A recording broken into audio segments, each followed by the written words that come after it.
sebab takut buat perubahan. Alah, sangat solat duha sampai 8. Alah, kau nak banyak-banyak kat rumah lah. Ya Rabbi. Kadang-kadang kat beli Ba'diyah pun kita rasa berat kalau di masjid. Kita rasa apa? Nanti orang kata macam warak sangat pula. Jangan. Alah, buat di rumah. Sini kan solat wajib je. Oh alah.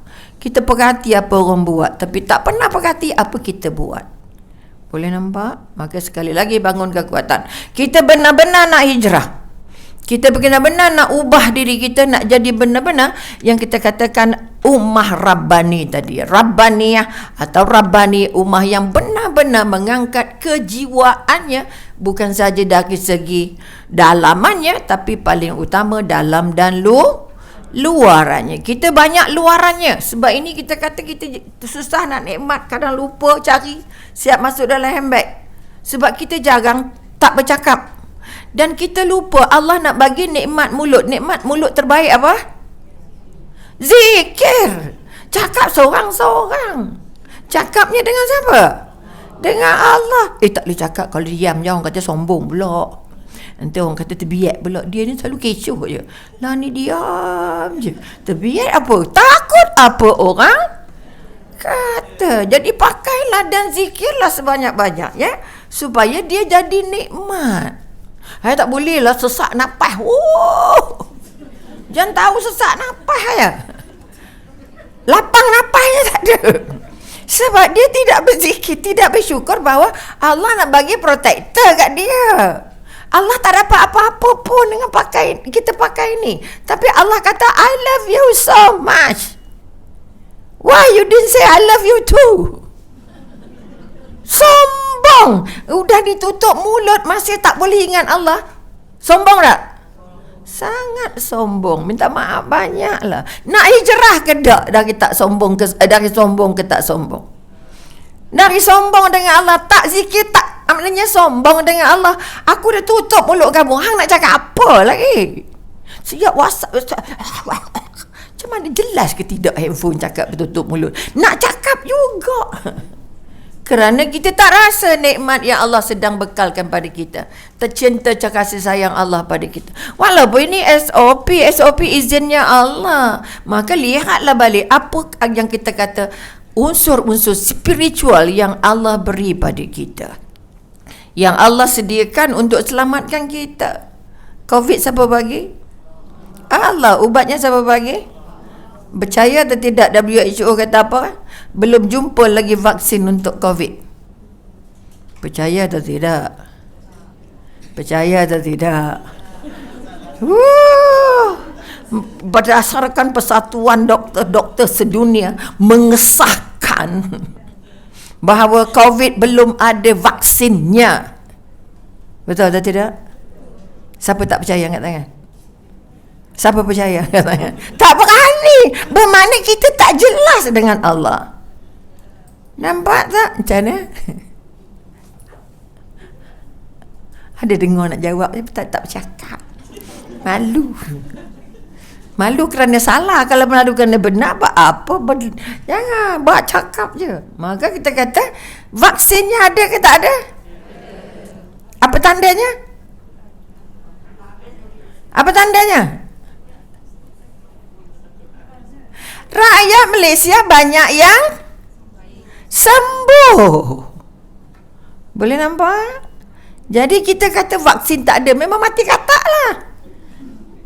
Memang sebab kita rasa Quran tu kecil, persatuan dunia tu besar. Nampak tak? Bila doktor-doktor, walau tak tahu siapa doktornya, pakai. Siapa nak hilang kanser, nak hilang itu, rendam denai dengan air panas, hilang semua penyakit. Masya Allah. Menurut doktor dari Wuhan, kita pun rasa, doktor ni. Nampak tak? Tapi yang terbaik sudah ada pun apa kita kata keterangannya. Allah kata, aku tidak turunkan penyakit tanpa turunkan ubatnya. Peganglah itu. Ini ubatlah ni yang Allah turunkan bagi idea SOP. Untuk kamu tak payah berubat. Ubat dengan zikir saja. Siapa dekat dengan Allah, Allah bantu dia. Siapa tolong Allah, Allah tolong dia. Betul? Ini benda-benda simple yang sudah Allah catat semuanya dan kita semua dah tahu, tapi tak pakai. Busuk hati pada dengan orang, oh tu dia tu bersin tu. Yang nak bagi sakit siapa? Allah, engkau bersin lah 10 kali, tapi bersinnya sihat, okey lah. Lebih 3 kali tak sihat. Kalau 3 kali ke bawah sihat. Jangan takut bersin. Betul? Kena belajar bersin tu apa. Sebenarnya Allah suruh bersin tu baca sebut apa? Alhamdulillah. Yang dengar sebut apa? Tahu pun. Tapi dengar bersin. Alamak, dia bersin-bersin dah. Aku tu lupa. Oh, cari cepat. Kononnya floating. Siapa yang buat dia floating? Ini kita kata bercakap tentang orang yang sudah merasa dia hamba Allah, tapi aplikasi dalam hidupnya, amalan dalam hidupnya tak guna benda-benda ni. Okey, yang masam, yang bengkak, yang benjol, yang tengok orang demam susah hati. Ya Allah, dia tu macam sesama lah. Seolah-olah kuman tu ikut kita. Kita tak, padanya kan pilihannya Allah. Siapa Allah bagi sakit, siapa Allah bagi mati, betul? Apa sebab kita takut kena? Takut mati. Kenapa takut mati? Nak masuk syurga ke tak? Kan nak masuk syurga pintunya apa? Alhamdulillah. Mana boleh masuk syurga kalau belum mati? Apalagi dia katakan kalau mati dalam wabak, dia merupakan syahid. Tak nak syahid ke? Okey, maknanya janganlah dedah-dedah, janganlah biar je gitu. Kita usaha dan ikhtiar. Tapi kalau itu pilihannya Allah. Nampak tak? Maka sekali lagi, Allahnya besar ke kecil? Oh, besar tapi kecil. Pakainya kecil. Sebab itu, ya Allah, Tuhanku, bantu aku ya. Bagi selesa, ya Allah. Bagi sedap, ya Allah. Walaupun tak cantik, untungnya orang tak kenal kita. Itu bahagia sangat. Tidak sibuk bergambar. Nasib baik dapat aturan. Tidak boleh bergambar, tidak boleh salam. Oh, bahagia dah. Ini contoh, bukan sombong. Allah nak bagi tahu jangan riak sangat. Engkau tu dah tua ke cantik? No gambar pun. Tapi orang berebut-rebut nak gambar. Untuk apa gambar tu? Nampak tak? Maka sekali lagi bangun kekuatan. Kita sedang diasuh, sedang dibimbing, tidak pernah berhenti oleh Allah. Maka bangunlah. Maka hijrah pertama yang kita nak angkat. Tadi kita kata nikmat 3 nikmat indah je. Minta maaf banyak kadang Umi ni kembang kan terlepas balik ke tajuk. Betul? Minta maaf banyaklah. Itu masalahnya. Tapi yang bercakap semuanya dia berkaitan. Sebab apa? Siapa yang menguasai kita? Allah. Apa yang meminta dari apa? Beri apa yang terbaik untuk karya ini. Jadi apa yang keluar itu kita harap Allah yang bagi. Maka kalau kita memang nak bercakap pasal hijrah, tetapi apa kekuatan-kekuatan asas yang kita nak bangun, hijrah dulu yang kecil-kecil, kemudian baru yang besar. Okey, kalau kita, apa yang boleh kita hijrah untuk diri kita. Kita tak cerita pasal orang. Kalau temanya Rabbani, maknanya macam mana aku nak masukkan unsur Allah itu dalam makan, dalam minum, dalam tidur, dalam bercakap, dalam bergaul, dalam berjalan, dalam masak, dalam mandi, dalam semua. Kerana agama kita itu bimbing kita dari bersin. Okay? Dari bersin sampai semut masuk dalam gula. Betul? Artinya dari sekecil-kecil benda hingga ke sebesar-besar benda. Tapi kita masih belum mampu untuk hijrahkan diri kita untuk merasa Allah tengok aku.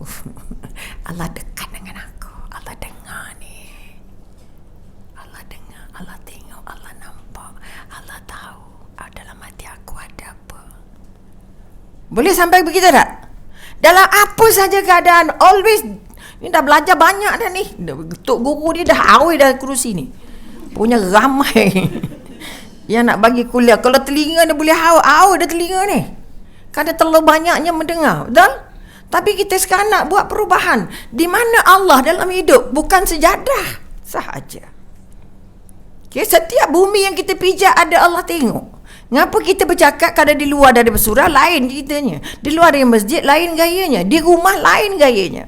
Maka kekuatan pertama yang kita nak hijrahkan, maka kalau tahun ini dikatakan hijrahnya, kita kata Ummah Rabbani, maka tidak lain dan tidak bukan. Fokusnya ialah mahu hijrah dari segi karakter.